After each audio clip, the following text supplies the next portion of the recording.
Ito ang reading mo, Libra. Welcome back to our channel. Naway nasa mabuti kayong kalagayan while watching the channel. Sa channel reading, kayo nang bahalang magpalit-palit ng situation nyo sa reading ko.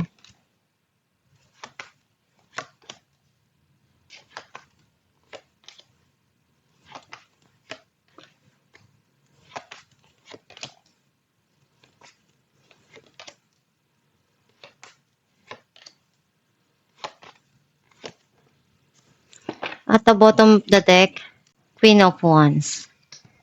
I feel like ang nasisense ko na energy mo, gagawin mo yung lahat para sa pangarap mo. And andun yung spiritually awaken ka na, natuto ka na sa mga pinagdaanan mo, naging makajos ka doon, and marami kang pagsubok na pinagdaanan pero alam mo kung ano yung makakaya mo. Ang mensahe ng card mo, meron ditong darating na blessing na pinaghirapan mo or minamanifest mo. Sa mo pwedeng regalo or ikaw yung magbibigay. At the back of your mind, meron kang iniisip na desisyon or may mga bagay kang kailangan na gawin. And you keep it to yourself. Andun yung success and victory na darating para sa'yo, some of you. Unti-unti nang nagiging maganda yung mga sinimulan mo, umuunlad at andun yung passion mo. Masaya ka dun sa ginagawa mo.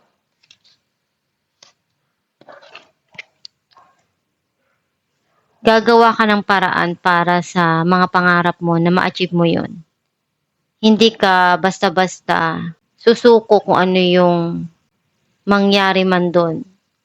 Basta ang alam mo lang is gawin kung ano yung makakaya mo para matupad yung mga pangarap mo.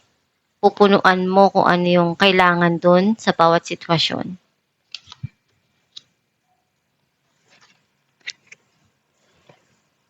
Meron kang gustong kalimutan dito, iwanan na sa nakaraan or may gusto kang puntahan, lipatan ng lugar or unti-unti ka nang nag-heal doon sa mga nangyari sa buhay mo sa past. Meron ditong darating na malaking pagbabago sa buhay mo.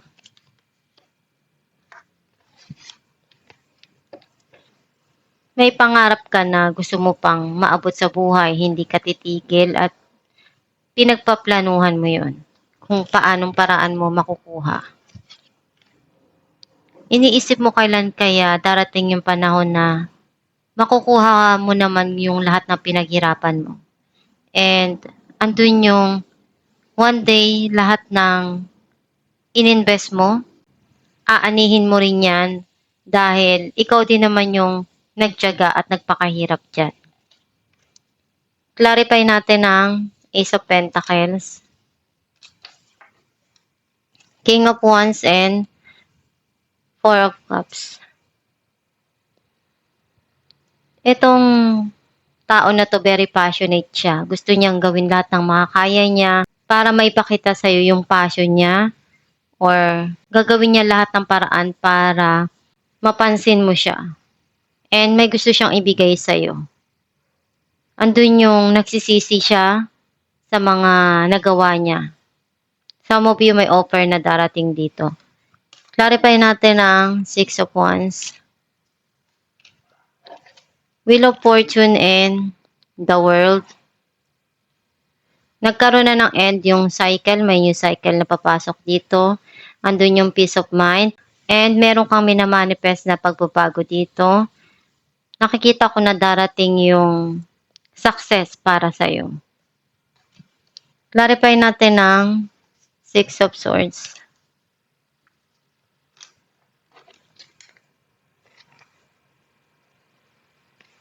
Merong sitwasyon na you feel betray.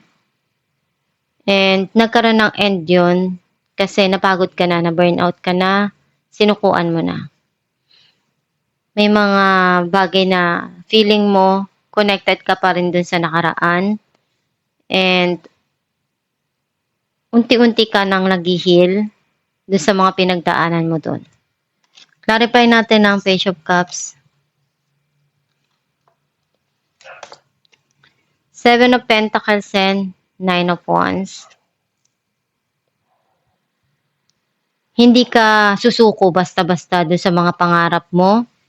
Gagawin mo lahat ng makakaya mo. And one day, lahat ng pinaghirapan mo, makukuha mo din. Clarify natin ang the Moon. The High Priestess and the Moon. Meron kang tinatago dito na sikreto. Gusto mong i-keep lang yun para sa'yo, ayaw mong ipaalam sa iba. Some of you, you need to listen to your inner self or yung intuition mo. Kasi may mga idea na binibigay sa'yo at ikaw lang yung tanging makakapag-desisyon kung ano yung gagawin mo dun sa mga pangarap mo, sa mga goal mo. Clarify natin ang The Magician.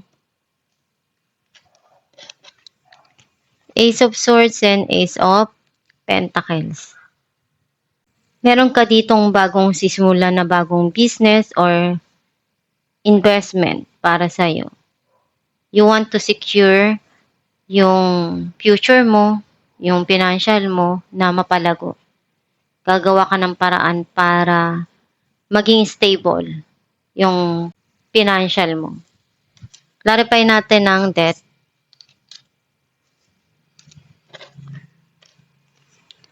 The Hierophant and Judgment. Alam mo kung ano yung magpapasaya para sa'yo. And decision mo kung ano yung gusto mong gawin at tanggapin sa buhay mo. Kasi meron ditong transformation na darating sa buhay mo. Some of you, andun yung marriage na magkakaroon ng pagbabago and changes dun sa situation.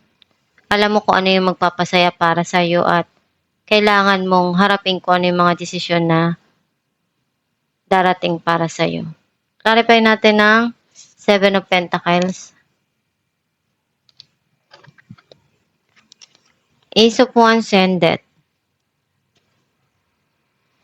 May bago ka ditong sisimulan na opportunity or project na makakatulong para sa'yo dahil nandun yung pagbabago eh. Once na masimulan mo to, unti-unting makikita mo lahat ng pinaghirapan mo at bandang huli, lahat yan ng ginawa mong yan, uunlad din kung ano yung ininvest mo, kung ano yung pinaghirapan mo. Aanihin mo rin sa huli. Alamin natin kung anong mensahe ng iyong gabay. Be honest with yourself. Look into your heart and you will know the truth of this situation. It's safe to admit the truth to yourself, for we will support and guide you through any necessary changes. Lean upon us for courage and the strength in take good care of yourself. Focus only upon your true desire and they will come to you upon angel's wings. Ang mensahe ng iyong gabay na maging totoo ka sa sarili mo, sa mga gusto mo, sa mga pangarap mo. Kung ano yung mga pinagdaanan mo sa nakaraan, tingnan mo yung mga bagay doon na merong pagmamahal. Huwag mo nang isipin yung masakit, yung mahirap, yung mga pinagdaanan mo na pain. Kasi kung andun ka pa rin sa mga bagay na tapos na at nararamdaman mo pa rin yung pain na yun, mahihirapan kang makita kung ano yung darating para sa'yo. Kasi yung attention mo nakapokus pa sa mga bagay na tapos na. Basta isipin mo lang palagi na lahat ng pinagdaanan mo, may solusyon yan. And ikaw lang yung makapagdesisyon kung ano yung gagawin mo. And pag-isipan mo palagi. Huwag kang magpadalos-dalos sa mga desisyon. Timbangin mo kung ano yung nararapat dun. Kung magiging masaya ka sa gagawin mo, ikaw lang yung tanging makakagawa ng desisyon na yun. Kasi may mga sitwasyon na kailangan mong alamin kung ano yung solusyon na nararapat doon. Basta magdasal ka lang palagi para magabayan ka sa tamang path na tatahakin mo at i-manifest mo yung mga positive things na dumating sa buhay mo. At kalimutan na yung mga bagay na magpapagulo para dun sa darating sa buhay mo na bago.